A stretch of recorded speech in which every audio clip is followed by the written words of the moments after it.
Is paneer fattening or is it protein? Or is it a fattening protein?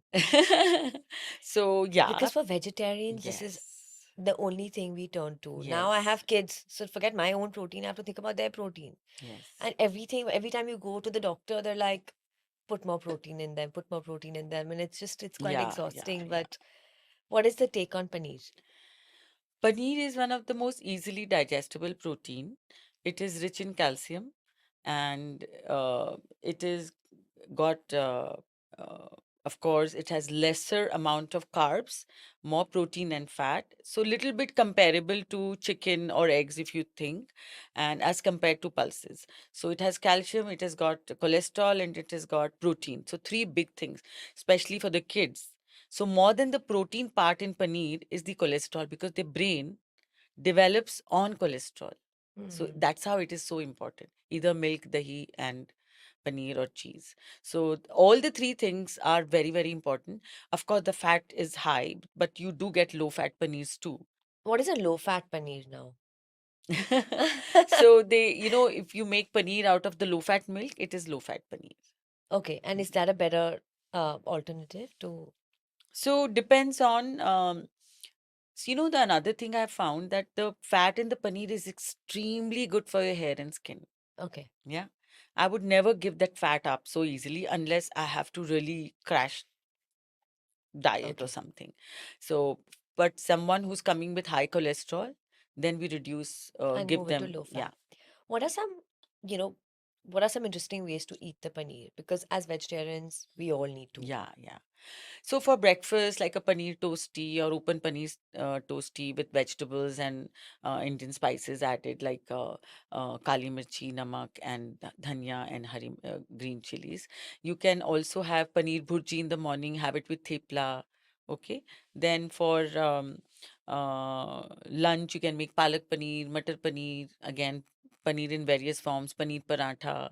So and paneer tikkis. There are many ways Mm, of eating paneer, okay, and same thing for dinner.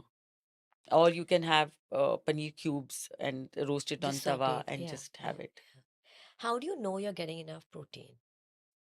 And is there a way to kind of measure how much protein you need to be Yeah, having? so the paneer is a hidden nutrient in almost all food except sugar, sago, which is sabudana, and fruits.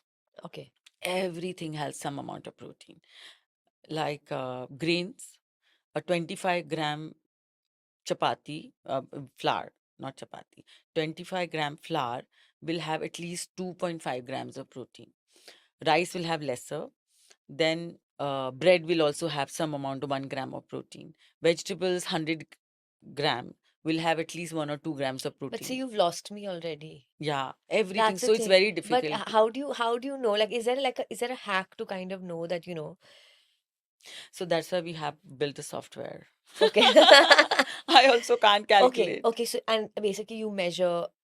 So, people come, they think, oh, I have taken my 60 grams of protein or like 70 grams of protein by taking 3 scoops of whey protein. They don't calculate what comes in dals and vegetables and carbs But and as much protein as you can get is good for you, right? no, too much protein is bad.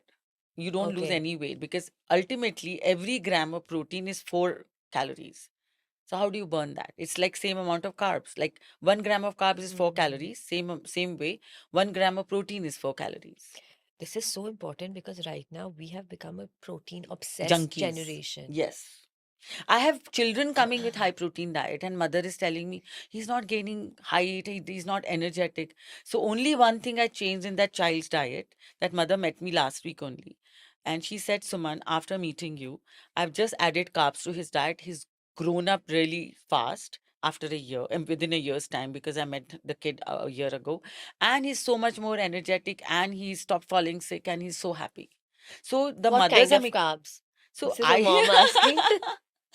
so how old is your baby? Two. Two, two, okay. 2.5, yeah. Yeah, so carb, like um rice and sabudana, not sabudana, rice, semolina, and Semolina is rava. rava. Okay. Rice, rava, rotis, pastas. I don't even say no to pastas to Yeah, children. I yeah, just yeah. don't like Maggie.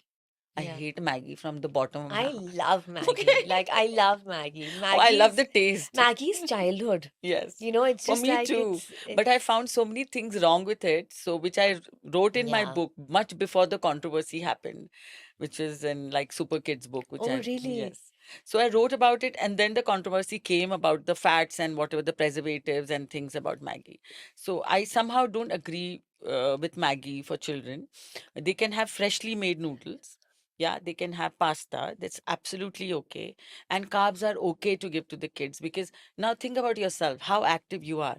And think about a 2-year-old. He's just Yeah. jumping around Yeah, of everywhere. course, They of need so course. much energy and we are not providing them. So the why the carbs are important for children, because it's the protein sparing effect they have to have, so that Hmm. protein is spared for height growth, muscle growth, etc.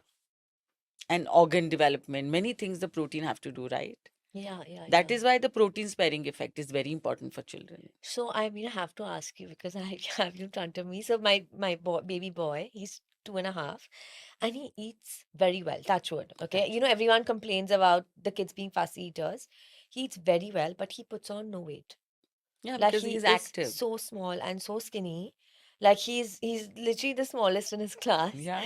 and he's super active, but he puts on no weight and he eats Height? paneer, tofu, Hmm. everything. Yeah, but I don't think he's growing at his shoe size has not changed in 1 year. And Okay. you know, at this age for it to not change, he's 2.5, his clothes are still, He has milk? he has milk, yeah, Yeah, once a day, twice. twice. Make it Okay, twice milk or is good. thrice. Okay. Doctors today, all the pediatricians are They all saying say no cut the milk. milk. I know. I told just don't listen to the doctors. Listen to me. Because So even that's if what I my tell my son gets a clients. cold, the Hmm. doctor says, I'll give Yeah. you milk, No. cut the milk. The No. milk is creating a cold. See, the cold is going to be there because interacting with so many kids, they don't have concept of washing their hands before putting anything in their mouth. So the cross infection is going to be rampant. It's not because of the milk. Hmm. So a client came to me with her child who was 1.5 or 2 years old, like a toddler.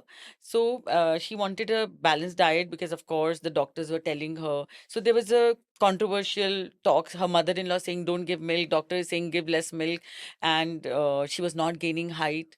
So and she was falling sick. I made the child's diet with milk in the morning, milk at 4, and milk before sleeping. She was having 600 ml of milk every day. Along with breakfast, she was having either eggs with toast or anything like that, and rice and dal for lunch, and all fancy food and dinner. So I said, after you give milk, whatever gets she wants to eat, you give. But this 600 has to be completed. Now she's on 95th percentile in her height growth. And touch wood, she has enough energy. She jumps around everywhere. She's not fat, she's skinny. And her shoe size changes every year. Don't ask. Okay.